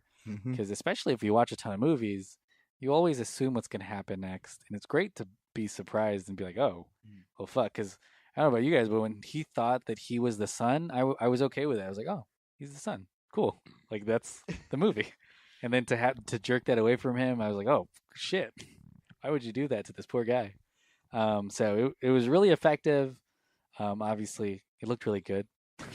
Like you. Yeah. Ooh, hello, Harvey. Got him. So yeah, I mean, it worked out really well for the thing. I'm sad that it's not doing so great, and it looks as though people are saying that it's because women aren't going to see this movie. Why not? Ryan Gosling is in this movie. Women. Is that really what it said?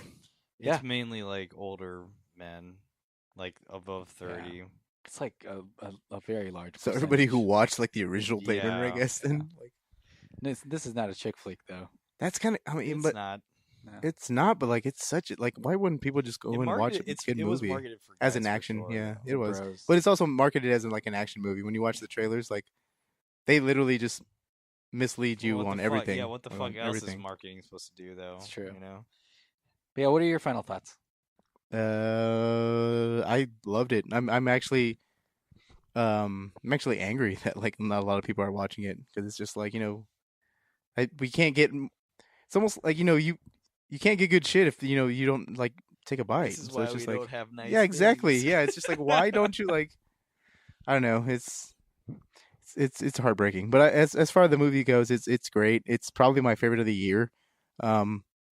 Baby Driver was up there, and now it's like dethroned in this case because of because this movie is just awesome. I adore Denis Villeneuve now, and it's just like and Roger Deakins. Like I am totally on their bandwagon. Like everything that they put out from now on is like I will literally take a watch. They deserve all the praise, every award that's that may or may not come to them. They deserve every bit of it. Everybody down to just the fucking feel like even to I don't know about going that far, but I was like everybody down to the fucking craft services in this fucking movie just deserves like a lot of praise. Like the performances were good. There's some scene stealers like the girl who plays Joy or Love. Even the girl who plays that prostitute in the movie, like they're really good. Like everything's top notch, even down to the teeth. So it's just like it's awesome, and I recommend this to everybody who listens to this podcast. Like that's is literally it's the perfect sequel this year. Like last year what was last year? 2016. There was probably no perfect sequel last year, but there's one this year. So maybe last year 10 Cloverfield Lane? Sure, whatever. That's the closest one. But this year, like, it's barely a sequel. Really. It's definitely like Blade Runner 2049. So go watch it, Adam. Yeah, I mean, I agree with every single one of your points. I don't want to repeat too much, but I consider this movie to be a masterpiece in film, like just in general. Mm-hmm. Instant classic. Instant classic, as far as I know. I don't know where to place it on my top film list, but I'm going to try to push it in my top 20 of all time, actually. Because, I mean, I watched... Dunkirk was my number one this year. Mm-hmm. And then when it said directed by Denis Villeneuve, it just shot up past Dunkirk. And I loved Dunkirk. I really did. But this one is just on it's on another level, minus, like I said, the conveniences and whatever. The overall movie is just fantastic. It hits so many philosophical points that we discussed. It's really dense. so even these two viewings, I don't think obviously I haven't gotten everything that this movie has to show. So I can guarantee you guys that I'm probably gonna watch it again. I might even try to do IMAX again because it's just it's so goddamn gorgeous. Beautiful. Yeah, it's and fucking you just have awesome. to see it in IMAX. Like it's and just like you said, John. Like I am so fucking mad that like it's not doing well. Like I'm curious to like I didn't do it, but I wanted to research how 2001 The Space Odyssey did back when it was released, like how I think it did really well. Did it do really well? Because it's kind of the first of its kind. It's the first. Yeah, people were just bonkers out insane. That makes sense. To see someone in space, you're like, what? Yeah, it's I guess impossible. like this one was kind of like, oh, I guess it's just another sci-fi film. And also like Ghost in the Shell came out this year. Yeah. And it's just like these futuristic movies are very saturated out there. Yeah. It's just that people just don't have the they just don't have the knowledge of. I guess they don't really give a shit. Or in this case, the patience because of the length. Like, a lot of people are bitching about that too. Well, like my biggest thing. I mean, I'm gonna go a little bit broader rather than the movie itself. It's just kind of like, just the culture of film viewing.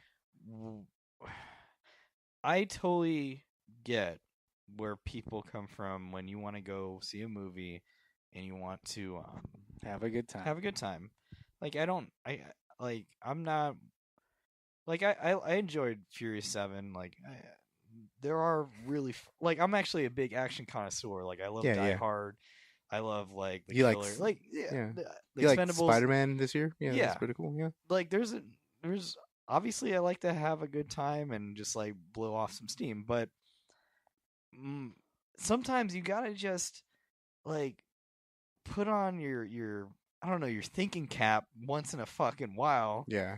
And like actually view something that is intelligent. I sound pretentious, but it's just like I wish our culture could just shift to where there's inherent joy in just the trying to grasp these ideas and trying to dissect more complex plots and movies. I just feel like a lot of people just, you just go in there, you just want a simple thing, which is fine every once in a while, but like, I wish we could have this like inherent joy from just analyzing, right? Intellectually proficient film, but I can't, I can't speak for everyone. That's just my like little hot take about it. But hot take. But again, like. Back to Blade Runner. This is really one of the best movies of the year, if not the 2010s. Best. Yeah, the 2010s. Yeah, go see it. Give this fucking movie some money, please, God. Like, go watch it in IMAX, like literally. Like I told Brian Brandt, like, let's just buy like 6 tickets and give this fucking money, like, give this movie money, like, Jesus. Yeah, definitely a great sequel because I think it honors a lot of the original, and even because the thing that peeves me about sequels is it unravels the mystery that was cool about the first movies. It just explains in your head like, man, I don't know if this is the case, and it just says, oh, well, this is it, and you had spent 10 years thinking it was one way, but they're telling you no, this is the way it is. But this movie kept a lot of you still don't know if Decker's a replicant. You still don't know a lot of the things that were really important to you from the original. It's still a mystery, and it just added on to it. I read somewhere that this movie is about the main character realizing that he's not the main character of life. The movie. Yeah, that's great. And it's such an interesting thing because everyone's trying to figure themselves out. Even Decker. I don't even think Decker knows if he's what he is yet.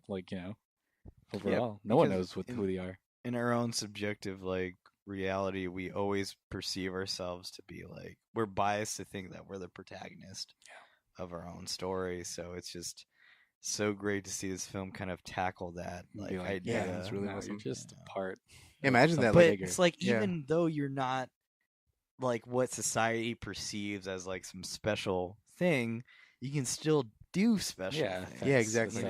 Based on your own actions and how you live your life. Yeah, such a great movie. It's awesome. I wanted to touch upon what you just brought up about the ambiguity of the first one. Yeah. Just to bring it back around. That's why I don't think Deckard's a replicant. He's aged. Like I don't think like Tyrell made 2 experiments, Maybe. did he? John, we just don't know. I'm just saying. Obviously, the movie doesn't either. Well, don't know. It's just kind of. It was a fan service thing. Yeah. It's just like let's just give them that.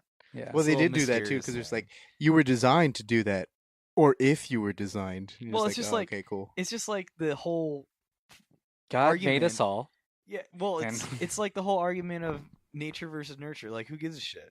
That's really what Blade Runners are all about. It's like, who cares? Drop your stuff, grab that girl, and go somewhere. Yeah, go fucking love who you want to love, Like, that's why this, like, Blade Runner is a non-preachy way of, like, saying fuck racism. Like, fuck, like, all this prejudice stuff. Like, it just matters what you do and who you love, And that's what's so great about it. Love it.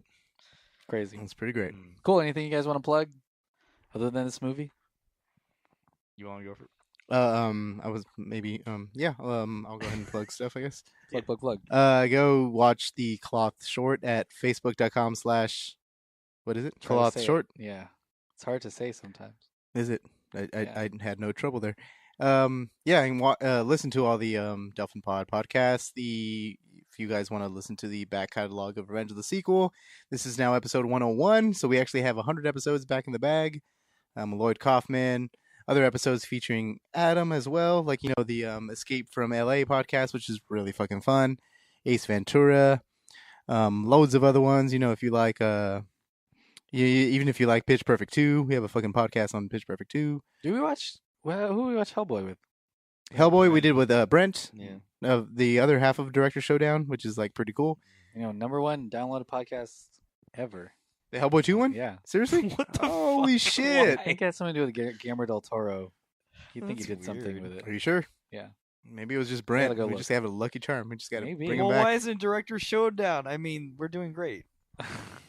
Yeah, listen to that. And on that note, listen to the Sticker Fridge podcast as well. Go ahead and listen to Director Showdown. It's a great podcast. Season 2 just wrapped. The bonus episode with the Blade Runner podcast obviously is on there. Go listen to that. Fan Films Movie Club is obviously in the middle of their stuff right now. Please go listen to that You guys shit are making too. It's so pretty much awesome. content. There's so much content. God, it's like There is. content There's creation. it's the a content dream. overload. I think we just we launched a new podcast.